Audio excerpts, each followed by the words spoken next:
Here we are, it's 5 o'clock, and we're off the clock with B. Scott. Today we got Monster Michael Todd. He's back with us today, and couldn't be happier. We had a really good time last time, and we got some very exciting things to talk about. What do you think? I mean, we got some good stuff, man. I'm happy to be back. Had a great time. I feel like I talked a lot last time, so I'll probably talk more this time. But it was awesome. I'm happy to be here. Like you said, we have a lot of cool and exciting stuff to talk about. I think we left off at the last one, like with the bicep injury and surgery or something. Yeah, like we that. got all the way through your history, and we got to where you tore your bicep. Right. Tore your bicep. So this is genuinely, that could have been a very bad situation for me. I'm not a person who really suffers much from depression, but I've never not lifted more than a week in my life. I've never taken more than a week off from the gym. Yeah. So after my surgeon repaired me, I thought I was going to be able to start competing left-handed like in 6 weeks. He goes, no. He goes, what, you tell me you can control if you hit real fast left hand that you don't jerk your right arm? Well, yeah, I can do that. He goes, no, you can't. He goes, so I thought I was going to be back competing in 6 weeks. Wow. I couldn't train for 13 weeks. So you couldn't do left or right just because your right arm was down. Yeah, he told me he didn't want, because I wasn't even going to compete. Like I told you at the end of that last tournament, I went ahead and just competed without my right arm on the table. I was going to do the same thing. I was going to have an brace. He's like, no, dude. He's like, if you hit hard on go, I see how explosive you are. If you hit hard he knows. And something tensions up in that right arm and you mess up what I just fixed, you're looking at a much longer recovery. So knowing that and knowing I wasn't going to be able to train for 13 weeks and trying to avoid possibly sinking into depression or another food addiction period of my life where I just didn't care and got really, really fat and out of shape, I thought, hey, let's come up with another plan. So that plan was, I love, if you guys have went to Monster Mike Todd, you've seen my home gym, the Monster Factory. Oh, yeah. It's an amazing space. I mean, it's 2,000 square foot. It's awesome. We hold all our live events. We film all of our content there. It's my personal gym. It's where I train at. So if I never outgrew that, I'm blessed beyond measure. But I thought, hey, I have an opportunity. Let's see what I can do about expanding the space, right? So I went, and I'm a guy who will go on Instagram and find a metal building company and just say, hey, I have very interesting collaboration. Would you like to talk, you know? Yeah. Fortunately, I found Merit Construction out of Dallas, and he's like, yeah, I love it. Let's do it. So we have added a 5,000 square foot space. It's 5,000 on top of the 2,000. So you over doubled it. Yeah, so it'll be 7,000 square foot heated and cooled when it's done. Indoor basketball goal, climbing walls, all kind. I mean, it's a recovery facility. It's insane. Like it's the ultimate adult playground. Absolutely. I'm actually going to have like an indoor sprint ninja warrior course. You were at the house, so you've seen the outdoor obstacle course we have. No, it's sweet. It's sweet. We're like, it's awesome. So to do this, I thought, you know, like I said earlier in the last episode, our brand was fortunate enough to do over 120 million views last year across our social platforms. Well, we're continuing to grow. We're right now almost 550 total subscribers and followers. And I thought, well, companies contact me all the time to do integrations and stories and reels. And so I just put together some packages and came up with the Monster Factory Supporter Wall of Fame. So there's a 40 foot long, 10 foot tall wall that will divide the garage to the gym. Yep. And I thought, instead of painting that wall, why not wrap it and put all the people who are helping me make this dream become reality, put their logo on the wall. And that's how it all started. So for the last 5 or 6 months, construction has started. Obviously, there's been delays because there's always delays. Oh yeah. Especially in today's age. Yeah, and constantly. So 100%, right? It's the craziest thing. And I'm such a stickler. Like I'm so literal. This is off topic. This is exactly me. So someone's like, oh, I know guys who's twice the size of you. I'm like, oh, you know a 12'6", 600-pound guy? That guy's amazing. I mean, because I'm extremely literal. Like, hey, there's not a person twice the size of me. But I guess there could be twice as heavy as me. Yeah. But as far as I know, no one has like 42-inch arms. So that's right. But so I'm that literal, right? So when I'm talking about construction times, I'm like, okay, so what's a worst case scenario? And he tells me, and then I'm like, what's the worst? So we're like 2 months behind already, but at the end of the day, it's going to be amazing. And that's how we found each other, right? Yep, absolutely. I got called about doing a podcast.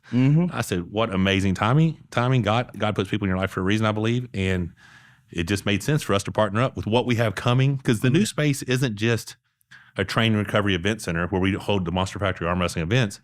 It really is going to be a social media influencer collaboration center. I've already got commitments from like Hathor Bjornsson, the Mountain from Game of Thrones, Eddie Hall, 1,100-pound deadlifter. Oh, dude, it's insane. It's like the muscle. Insane people. Like these are not just normal everyday people. These are like freaks. The very best of the best. The best of the best. You know what I'm saying? So, and to be able to call these guys friends, like how I met Thor was when we were living in Dubai.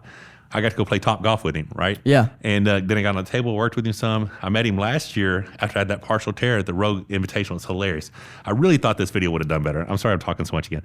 But we did a video. So my bicep was messed up. I was supposed to collab with Thor. And I'm like, well, I can't arm wrestle. What can I do?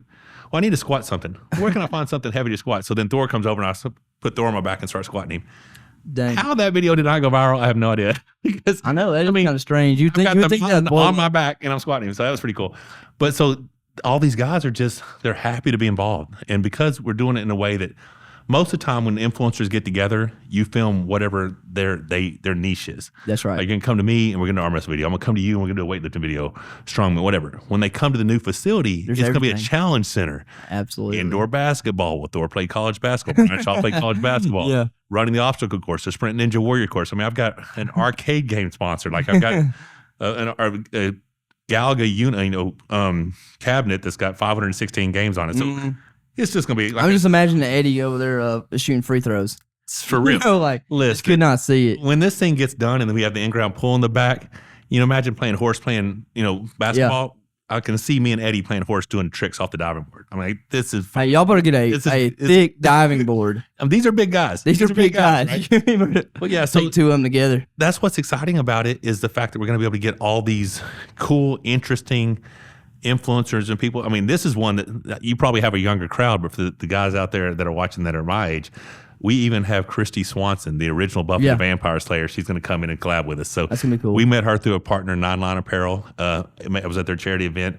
It was so awesome. Met her, been friends ever since. She's going to come out. So it's just going to be a cool space. And, you guys being on the wall, us being able to collaborate, do even more stuff together. Moving forward, I think the Monster Factory, we're in phase 3. Phase 4 is something that's even going to be bigger. And I'll go ahead and share this. No one else knows this information yet. But the way phase 3 came about, the way the new edition came about, I saw the backyard that I'd never really seen before. And I thought, okay, we can turn this into an outdoor entertainment space, right? So that's where the whole pool comes in and everything else. But I'm going to create a bunkhouse. We're going to create a pool house out of some shipping containers, build a place on top of it, have 16 custom bunk beds built. And it'll be the Monster Factory bunkhouse. And I'll be able to house a coach. I'd be the other coach. We'd have 16 athletes. I could film my own reality TV show right there on property, right? Just like Ultimate Fighter. Dude, that's it. Dude, I'm telling you, it's next level. That's going to be so entertaining, though. Well, especially because you're going to be there coaching them up. Exactly. You're going to see everybody get better or get worse. It's just going to be nice. I'm a guy, because of my martial arts background, has followed UFC since UFC 1. But the masses started following UFC because of Ultimate Fighter, Stephen Bonner, Forrest Griffin, right? That house is a proven model. It's a proof of concept. It works. It does. So the reason arm wrestling, in my opinion, is not mainstream yet, it's twofold. One, we have no product to endorse. Every other sports, there's a baseball, there's a baseball bat, there's somebody to get behind you who can manufacture a product that you sell to everyone. Yes.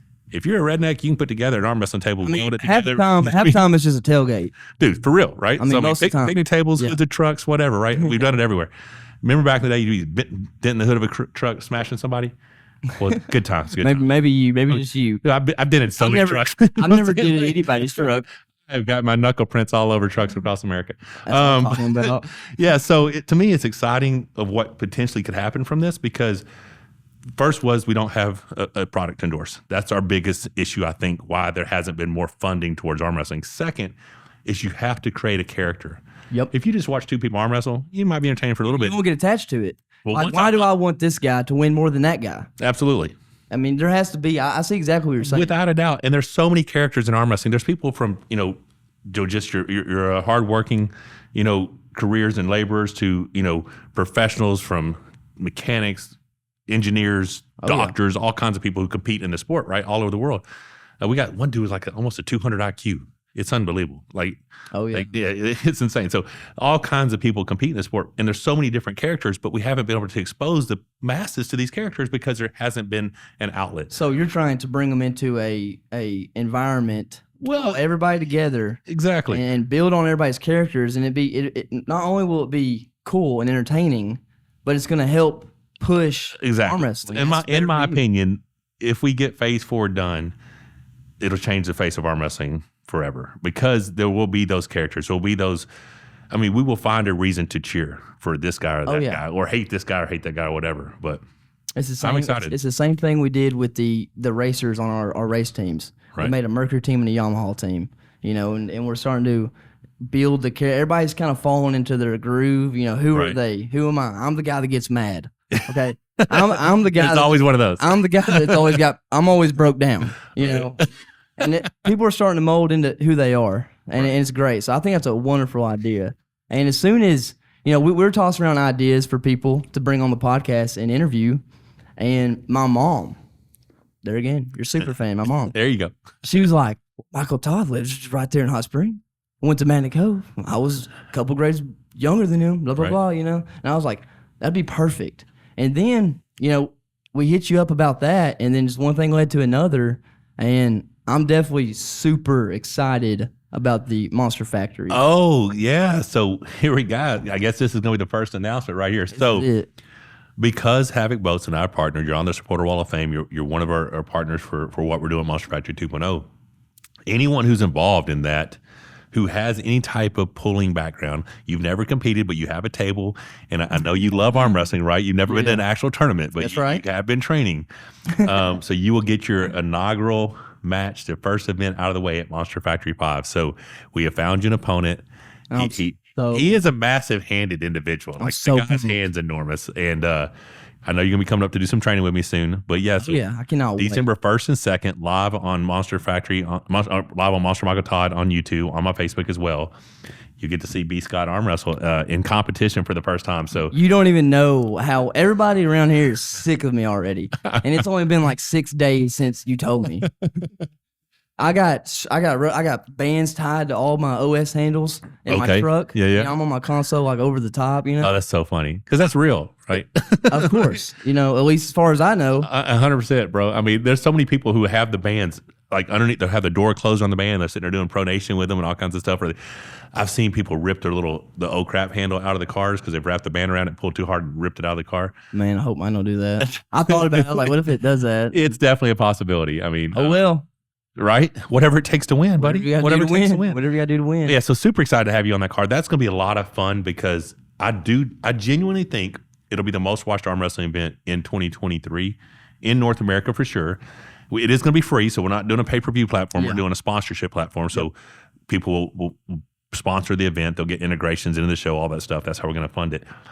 But because it's a new space, because no one will have seen the Monster Factory 2.0 at that point, it'll be the first event that we do in there live. I think a lot of people are going to be tuning in. So no pressure, but you're going to have a lot of people watching it. Man, that's fine. Yeah, I think I got like 68 days. Oh, he's got it down to the days. I got 68 days left. All right. And let me tell you something. That also comes with 68 nights. And we're going to pull some serious hours. All right. You got. I'm beyond pumped. You don't even know. Like, I'm happy. I get myself so worked up. I haven't slept in the last two nights. Okay, well, that's not good. Just laid in bed and thought about it. Okay, so I dream about it. So I was pulling and Rebecca will fall asleep on my arm sometimes, and then she'll wake up. You're arm wrestling, and so I'll be like choking her. You know what I'm saying? Like I'm drag hooking her. You know, so she's like, oh God. She better hope you never get a hold of her. Right? Yeah, it wasn't that bad when I didn't have any range of motion, but now I got disclosed range of motion. Yeah, and now you're just swinging a log around. Yeah, she'll be tapping to submit soon. But yeah, so it's funny. It's because it gets in your blood, and that's what happened to me when I first started. Mm-hmm. You know, like I said, I took third that day, and then dude, I went home and built some. It's the loss that just motivates you, and then you get so deep and invested into it that you see your gains, and it's addicting. Of course, it's like success is a drug, but it's a good drug. It's a good one. It's like the only good drug you can get. Exactly right. The thing is, man, I mean, we talked about this in the last one. Is just a driven person can accomplish anything, you know, if you put your mind to it. And like I said, this entire project is being funded through advertising. Like, my wife is just. I feel so bad because I cause her so much anxiety and stress because I did this with no money. Like, I didn't have the money. I was like, build it. They'll come. You know what I'm saying? Like, if I build it, people want to be on the wall, right? And that really is how it's worked. I just had enough belief and faith that what I was doing was significant enough that once, and I genuinely believe, you know, that wall could be covered 10 times over. It's just people don't know the opportunity exists. They don't know what's being done. And we talked about it previously about me being recognized. In Hot Springs, where I live, within 30 miles of where I live, there's probably 100,000 people. Probably less than 1,000 people know the world champ lives in Hot Springs. And a lot of that's my fault because I have not went out and publicly promoted myself, right? Self-promoted yourself. And it's because I'm in front of people so much when I'm out there. I keep a very close circle when I'm coming home.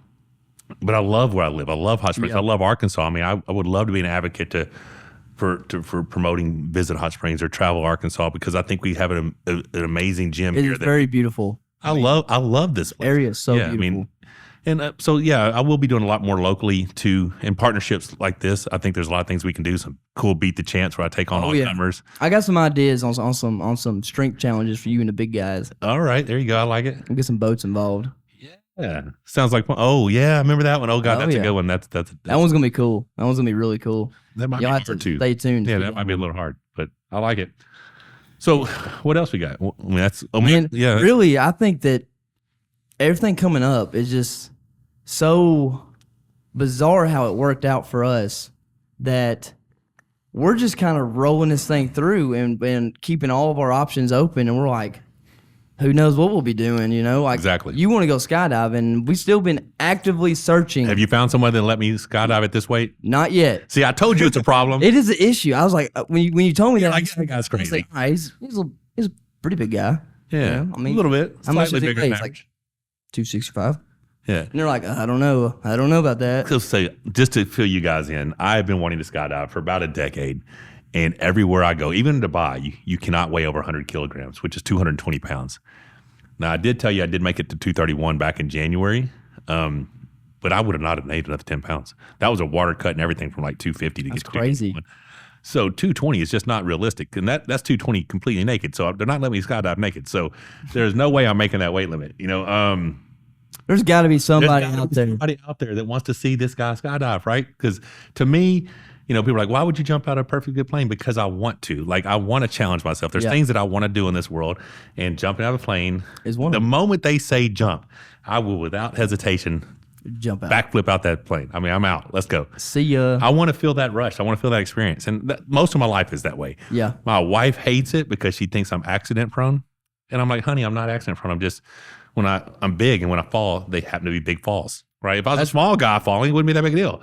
But I'm a bigger than average guy. When I fall, it causes problems. You know what I'm saying? So, but I'm not going to stop living life just because I do occasionally take the fall or two. And that's what makes life exciting, though, is going and do extreme things. You know, like those people that just kind of just go through life. You know, they don't really push themselves or have really anything they want to go do. I mean, it's so rewarding when you step out of your comfort zone and do something.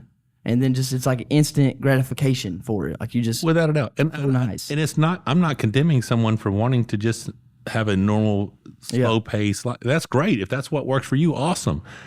For me personally, in my own life, mediocrity disgusts me. Yeah, being average and being normal. Because like I said in the previous podcast, I feel like I'm disrespecting the gifts that have been given to me if I don't try to fulfill my potential. So I'm just a guy that wants to go hard. You know what I mean? You want to live life to the fullest. Yeah. I mean, without a doubt. Let's say 1/8 mile at a time. What was that on the Fast and Furious movie? Oh, eighth mile at a time. It's a good series of movies. Oh, so hey, did you know that I was on SWAT? The series SWAT. Wait, really? Yeah, I was a cult member. And this is a funny story. So we're out Wait there. a minute. Yeah. I want to say I've seen that scene before. Season 3, episode 2, Bad Faith. I'm still getting royalties from it. I still get SAG-AFTRA checks every month. That's crazy, dude. Yeah, it was like in 2019. So here's the deal. We're going to have to pull that clip up. Dude, it's awesome. I look awesome. Are you got head tattoos? No, because what it is, and it's so funny because the woman that plays my mother is actually younger than me. So they dyed my beard. I did, once they dyed my beard without the gray in it, I did look probably early 30s or something. I looked pretty, they threw a little makeup on me, but could have been the lighting. I'm not sure. But so how that whole thing happened is I defended my WAO world title in Richmond, Virginia in 2019 in June. They had scheduled me a match in LA, July. Yeah. Well, I beat the guy so bad that they're like, you're going to crush this next dude. We're going to pull you off the card.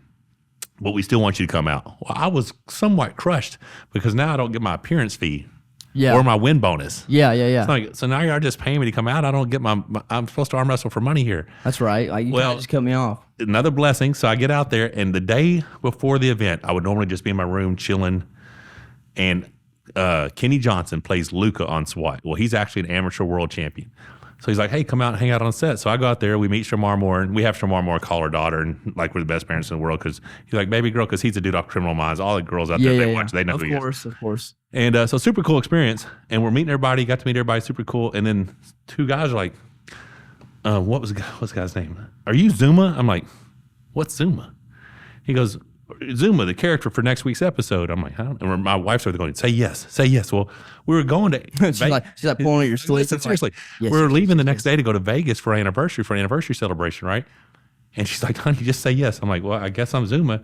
So they'd already hired a guy. They fired him, still paid him. Wow. Paid a penalty because I wasn't SAG certified in that time. Yeah. So they paid a penalty because I wasn't SAG.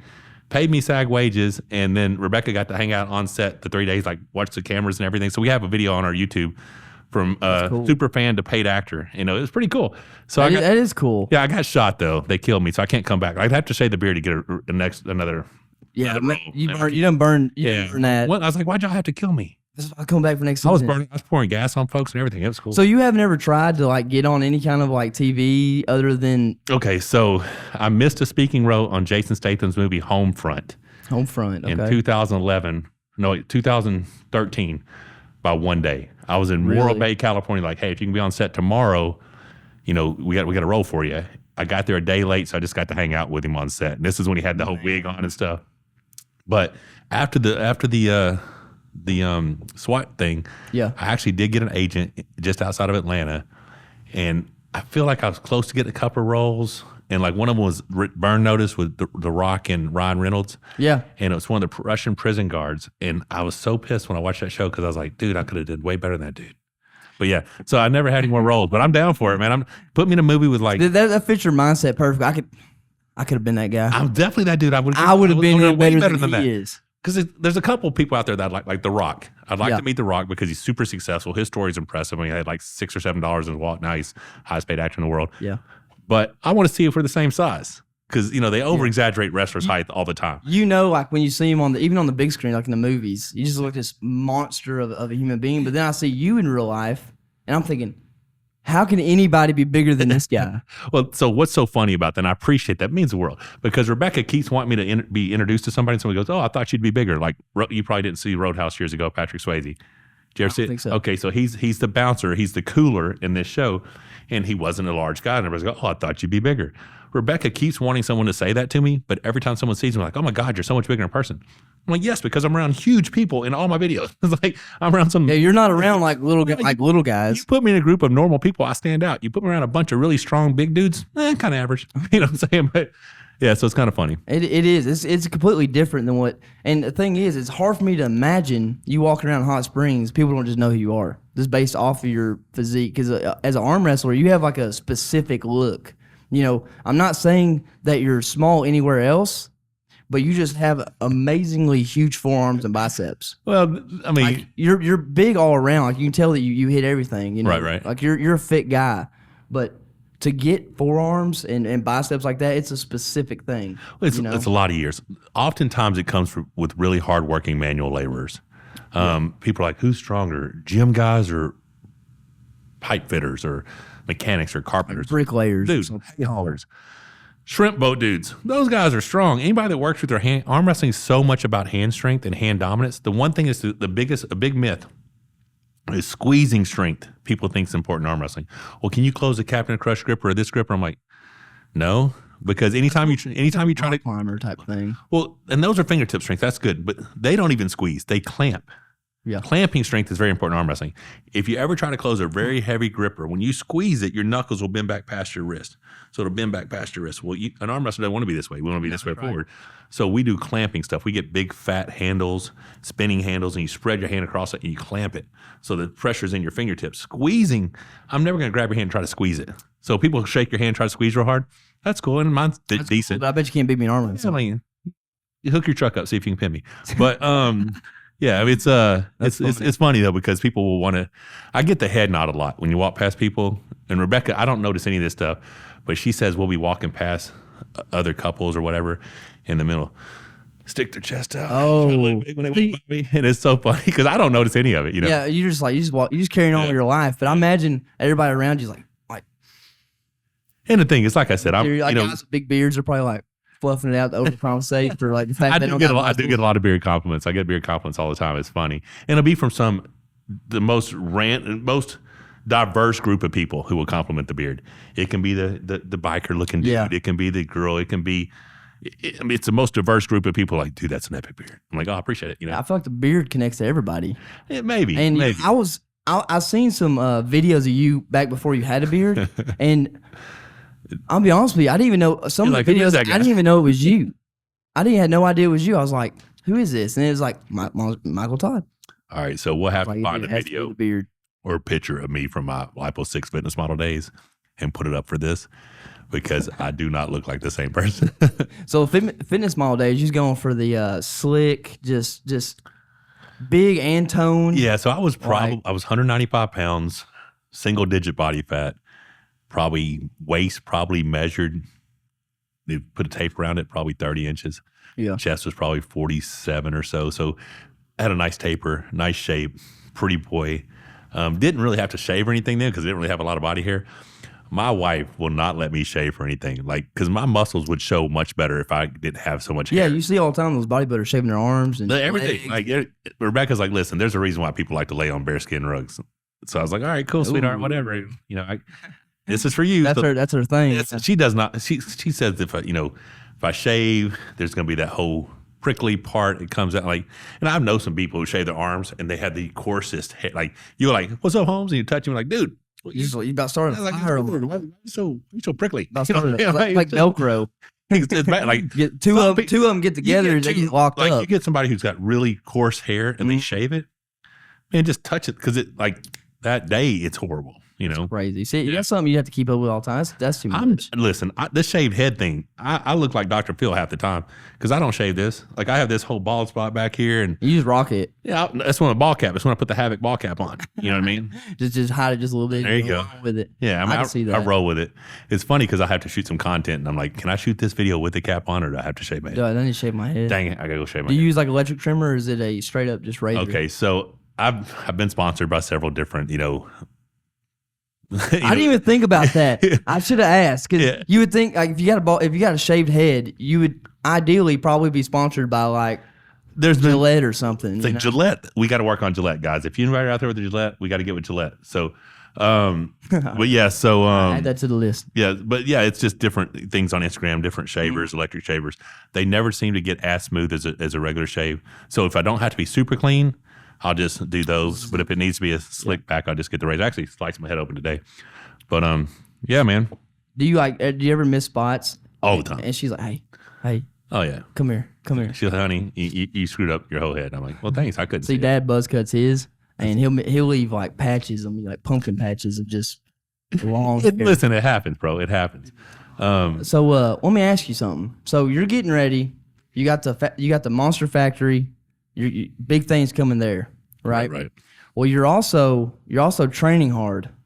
Is this gonna be your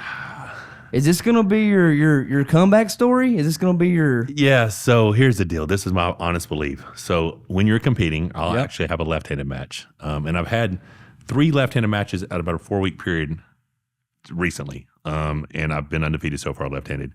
The level of competition has not been as high as I'm used to, but it's kind of me getting back into form, right? So I will probably compete a couple of tournaments still, and then on December 2nd, I'll have the left-handed main event or co-main event match. The right arm will be unveiled probably East versus West 11, which is an organization out of Istanbul, Turkey. And I don't know if it'll be a top 10 in the world guy or what that I'll go against, but I wholeheartily believe that with this new range of motion, I'm already way further along than I thought. Do you feel, are you super confident? Like, do you like really feel that like, hey, I'm gonna come back with some more, technique? So if anybody's watched my social media, they know that I have a training partner who's over 400 pounds. Like my wife nicknamed me the gorilla because he looks as close to a human gorilla as possible. One of the strongest human beings I've ever seen. I've seen him take a master lock and snap it off with his bare hands. Dang. And I'm already extremely competitive with him on the right arm, especially in the straps, which is where he's most dominant. So the right arm is coming back, I think, at a level higher than it's ever been. Really? Because I'll have access to all the tools that I used to have prior to the injuries. Plus, I have the strong hand, wrist, and I have a bigger drive now than I've ever had. So at this point in my career, prior to the injury, I was debating on what level I wanted to compete at. Yeah. Like, do I want to keep going after number 1 in the world? Do I want to, just kind of hit the circuit, go do social media, travel around the RV, you saw the RV. We got Yeah, dude. It's super sweet. cool RV. We just need I love the colors. it works really well. It's I kinda, love the I mean, we just need colors. a Havoc both sign on the side. That's right. We'll have to work on that. Exactly. But it looks cool, right? So I didn't know what I want to do. But once arm wrestling got taken from me, Yeah. I realized I wasn't done yet. I realized I wasn't done competing at that elite world-class level.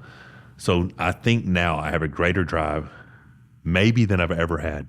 Even than the first time my climb to the top.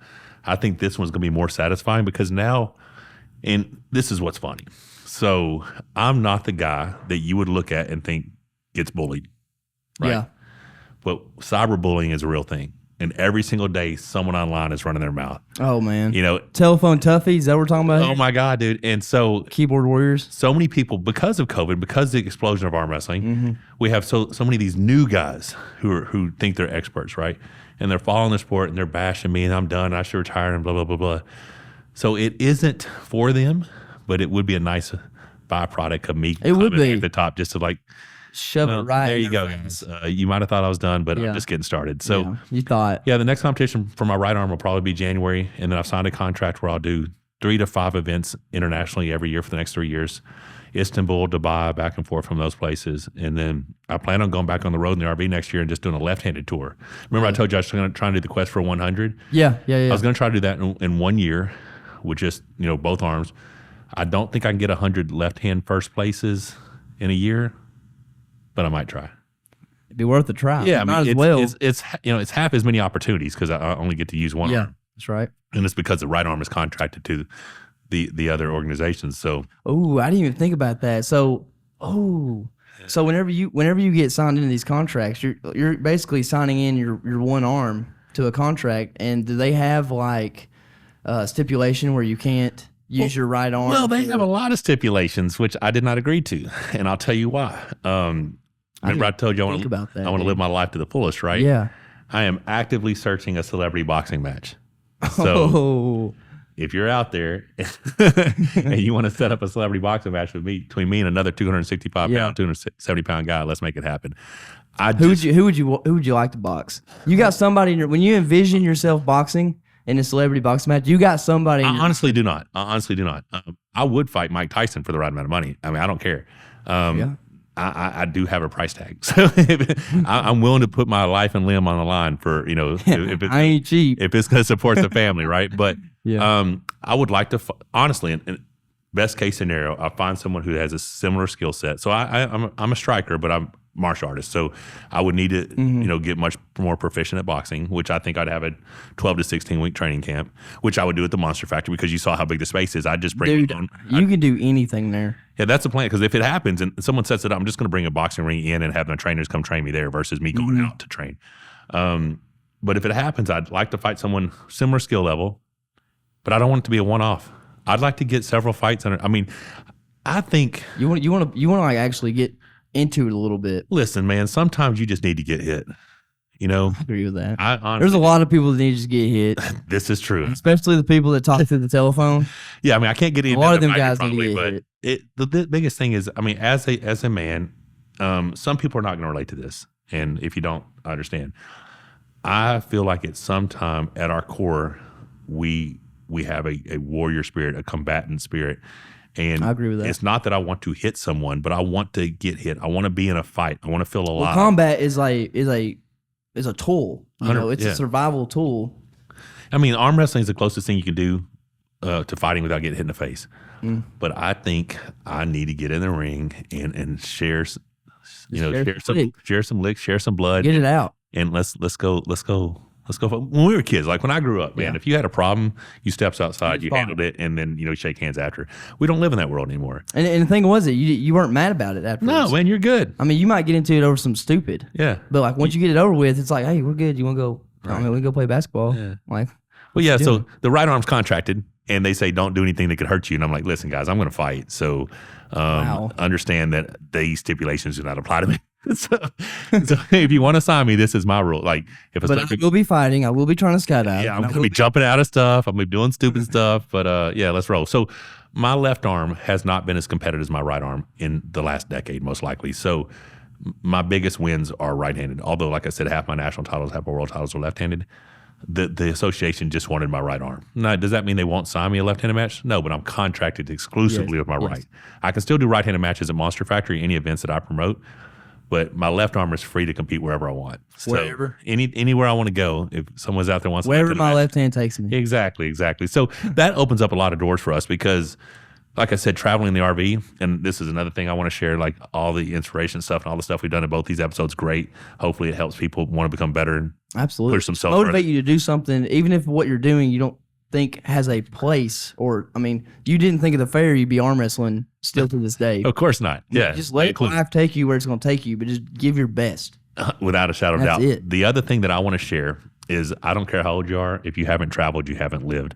There's a whole world out there to see, and I want to see as much of it as possible. So international travel to Europe and stuff like that is amazing. Like I tell people like, I sure wish I could do that. Well, dude, it's like a $1,200 flight round trip. Yeah. It just quit eating at the convenience store every day for like a few months. Budget. You can go. Right. It's available to almost anyone. But what I really want to recommend is if you ever get a chance, hop in an RV, hop in your car, and travel the United States.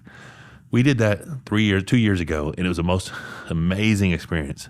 Some of the sunrises and sunsets and boondocking experiences on the Oregon coast and watching the waves crash in, and the Wyoming and Montana mountains, crossing the Continental Divide at almost 10,000, just spectacular life experiences.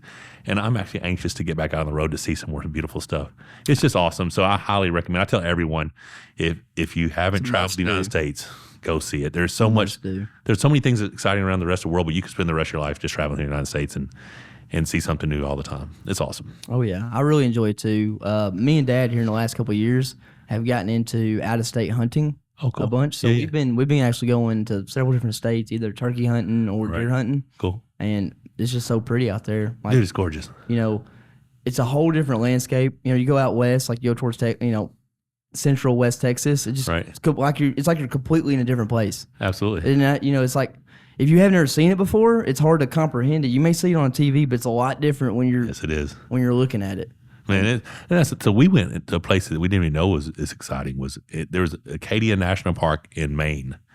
I had no idea how beautiful that place was or that it even existed. Spectacular. And there's a sign that says the water is wicked cold, and it really is. I believe it. It was June or July, and I think the water was like 56 degrees. That's crazy. Yeah, it was pretty fun. We've done a bunch of cool stuff, man. That tour, like I said, we did both Doug Dynasty podcasts. I shot machine guns out of a helicopter with the Undertaker, yoga Diamond Dallas Page with the Undertaker. Dude, yeah, he's a cool dude, man. He's a cool dude. I like that guy. Dude, that's fun. I've never got to go do it. It's a lot. I guarantee you that's fun. Yeah.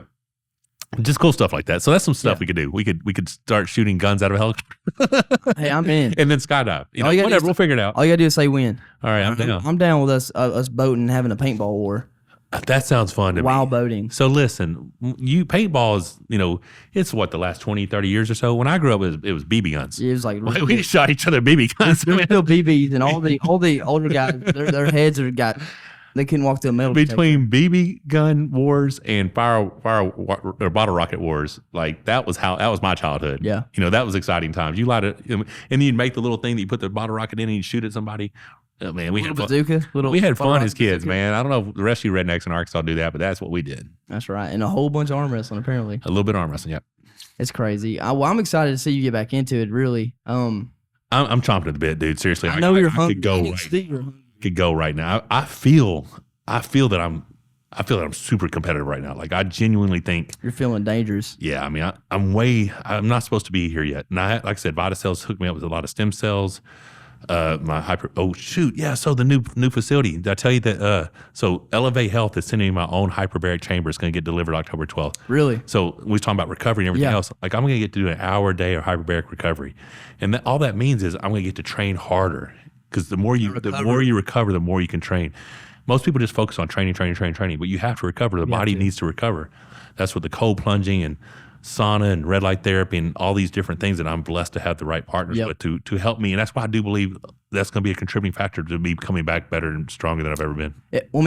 And on that note, you taking care of yourself like that and being able to recover, is that something you wish you could have told yourself 30 years ago or 25 years ago?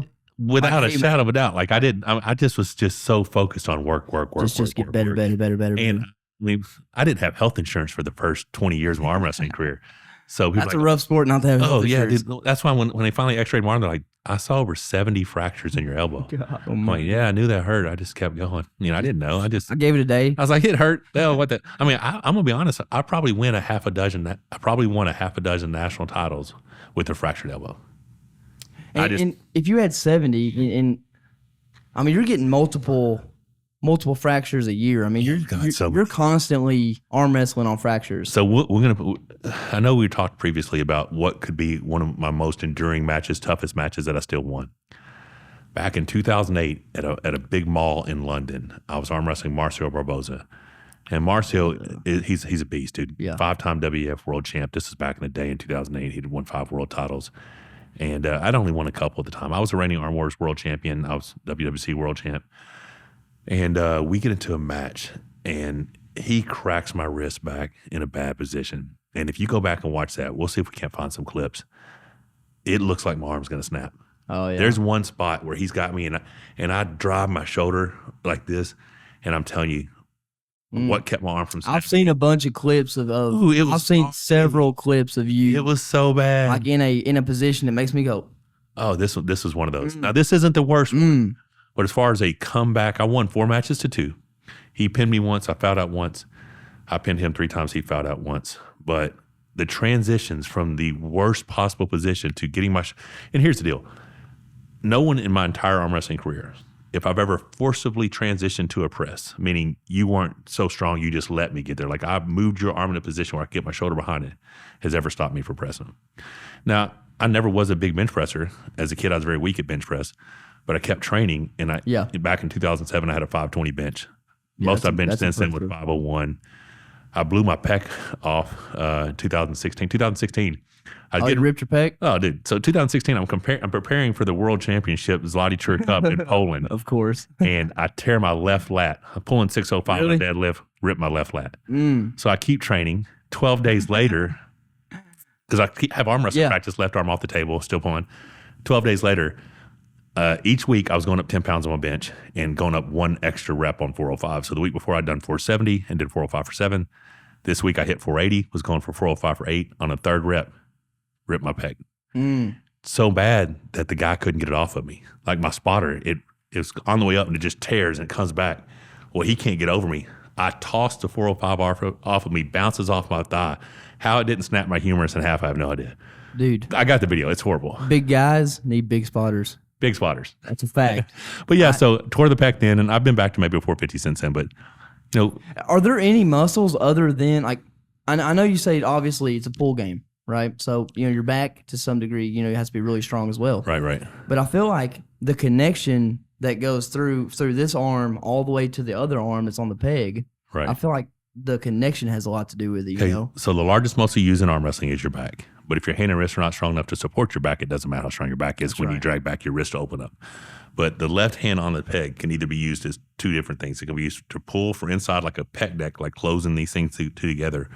Or if you're trying to bend over and pick something up off the ground, if you picked it up without having this bracing something, are you stronger? Or if you brace this, which one's stronger? It'd be stronger for brace. Yeah, so this is a leverage point on the table. You push off the hand peg and you actually shove your abdomen into the tabletop, and you apply pressure with your abdomen in this, and you pull back. So this is counter pressure. So, but you have to be strong. So all that connection. Hold it, though. Oh yeah, if your hand and wrist isn't strong enough, your wrist will just open right up. Makes sense. So I mean, I'll get really, really strong people, and then the wrist will flop up. Like I think it's like 25 million on Facebook or something. I pulled the entire string cartel with Big Boy at the end. He's a 900+ pound deadlifter, huge, strong back. Wow.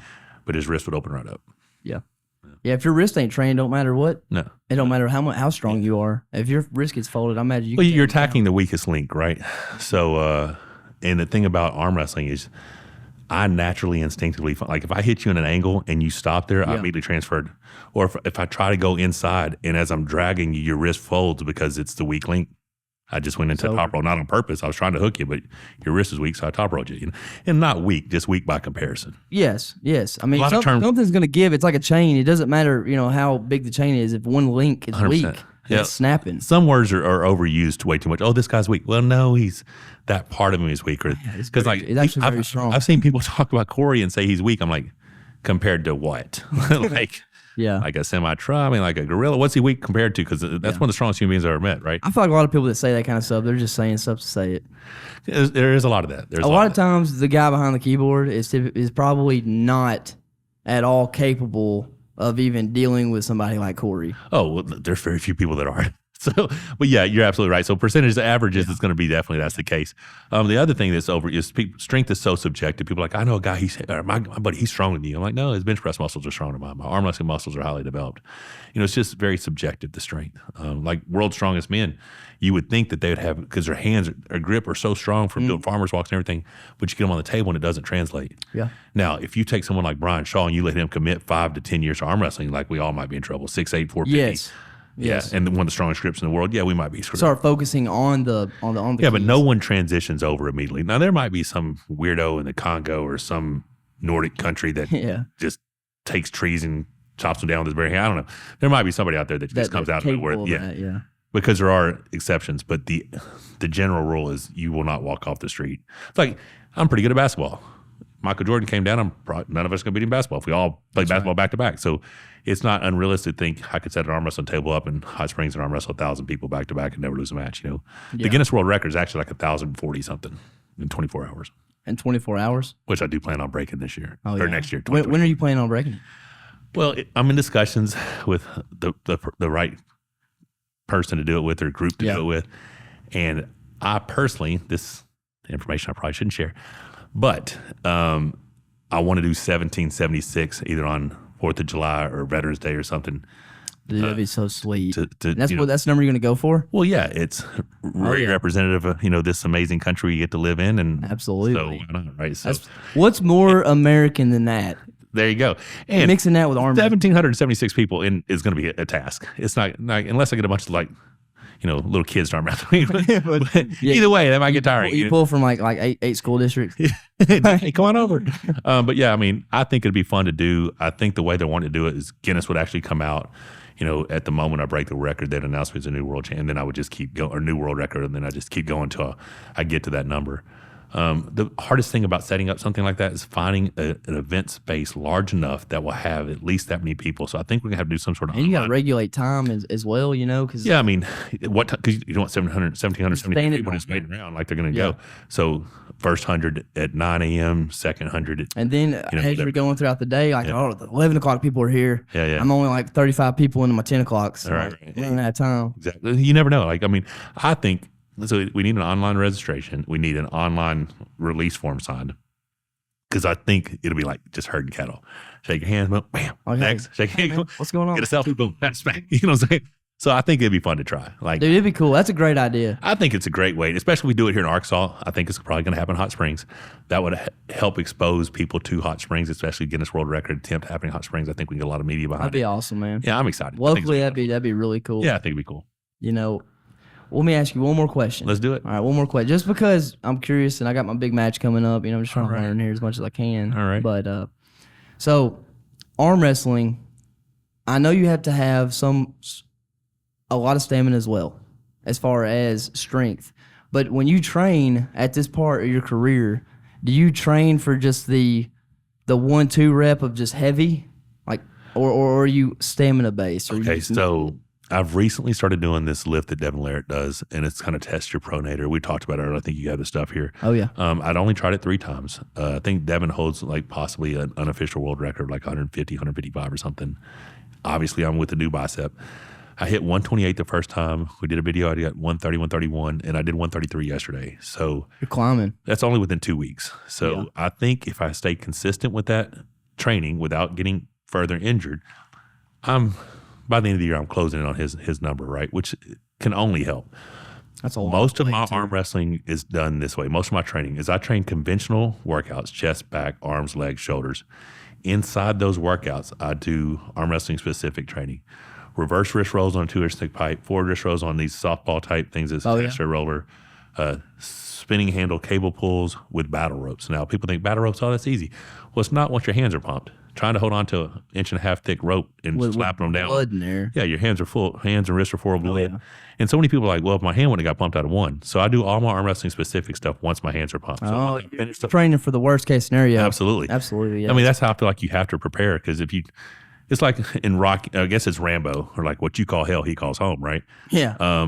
Yeah. I feel like if I train in worst case scenario, I never am caught off guard by something. You're never surprised. I'm used to it. I live there. And then if it doesn't happen, you're like even better off. Absolutely. Like now you were totally screwed. Yeah, I was going to beat you before anyway, but now really it's over. Yeah. So that's just always been my mentality going to it. Train, I can go 100% of my maximum effort for up to 10 minutes. So in the match, because I'd train for like nonstop, never not have weights in my hand, never not doing something. So when the match stops, I know that once the match stops, I can go longer than you. Yeah. People are like, "Will you ever think about quitting in the middle of the match?" I'm like, "Yeah." But I know if I'm thinking about quitting, I know that dude's about to quit. Yeah. If I'm getting close to quitting, that guy's about to quit right now. He might pass out. Who knows? Yeah. How long does a match typically take?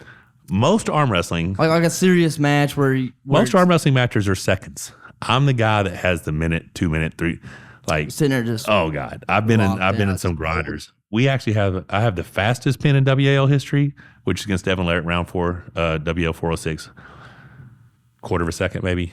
Wow. To the point where I flashed him and he's still pulling. I'm like, it's over with, buddy. Like, it's done. Now the year before that, I pulled a few months before that, I pulled Jerry Caderet, where I fractured the metacarpal in my hand from the strap. The buckle in the strap broke the back of my hand in the middle of the match. We had an over 7-minute restart. Like it was 7 minutes once it restarted. Wow. Yeah, 7-minute long match. Dude, talking about pump. Horrible. God. And this is a 330-pound, 600-pound bench presser just laying on your arm with a bent wrist press. Horrible match. Yeah, those are you just gotta be willing to leave it on the line. Well, yeah, I mean, the fracture in the hand, I felt it in the match. Like, I just broke something in my hand, you know. Oh, you knew instantly. You probably got really good body to mind connection to that kind of stuff too. Well, I mean, it's just, and the thing is, it's just because I've done it so many times over and over and over, you know if something's not right. Yeah, you can just tell. Right. Well, man, I'm super pumped about the match. I'm really pumped about the practice first. I'm excited to see you. I'm excited to get with you on some other guys and see how you pull naturally with them. Find out what are your strengths, what areas we might want to work on. Honestly, listen, it's 68 days. I don't think we really need to work too much on your weaknesses. We need to try to increase your strengths and perfect your strengths so that you have a lane that you can expose, right? Yeah, I gotta maximize where I can get. Yeah, I mean, you don't really have time to learn how to do something different. We just need to get what you're doing now. But there is 68 nights too. Don't forget about those. I forgot about the nights. You're right. So I guess we can be world champion in 68 days probably. Pretty much. 68 days seems like it's plenty. Yeah, maybe a couple world titles in that time. Maybe. Who knows? I mean, it's a long ways away. Well, man, it was great to have you back. I appreciate it, man. We had a great time last time you were on the show, and this time was no different. Hey, I had a blast. This is a lot of fun. It's easy when you just get to talk to somebody about, like, I want to hear your story. I know you've already put it out there, but I want to find out more about you and what you guys do and what's going on for your future, what things you're a young man. Like I'm over twice your age, so yeah, that's horrible. But it'd be cool to see what you can't beat your arm wrestling. Well, that's never gonna happen. But hey, don't say that. Don't you say that? Well, I gotta have that winning mentality, right? I gotta get these 68 days past me. I forgot about the 68 days and the nights. I forgot. Crap. Days and nights. I might be in trouble. Don't forget the nights. I might be in trouble. Yeah, don't forget the nights. Yeah, but hey, we have to do it again sometime. And absolutely, man. I forgot to mention on the last one, if you guys want to follow, subscribe, like Monster Michael Todd, Facebook, Instagram, TikTok, YouTube, all that good stuff. Like I said, you can watch him live on my YouTube channel. Go check out the Monster. Yeah. Y'all need to go check out the Monster. If you've never seen Michael Todd arm wrestle, dude, you haven't seen nothing. Dude is called the Monster for a reason. He walked through the hallway the other day. And I seen the lights were off in the hallway, but the lights were on the other side of the hallway. So all I seen was a silhouette. And I was like, I know why they call him the Monster. I mean, he just looks like a beast walking through there. But yeah, man, it was a blast. Yes, sir. I'm excited. We got a lot of big things coming up. And a lot of fun stuff. Skydiving. I'm ready to just hit it hard. Like, yeah, I'm right there with you. You want to do some crazy stuff? Let's do some crazy. I'm 100% down for crazy stuff. I mean, I'm excited about the 68 days and nights for your training, all that stuff. But once we get done with that, like, we got to step it up a notch and do some really crazy stuff, man. Have fun. Absolutely. Well, like, subscribe, hit that the notification bell. Follow us on YouTube, Facebook, Instagram. Hit all that. Check out the race videos. We got new ones coming out, and stay tuned.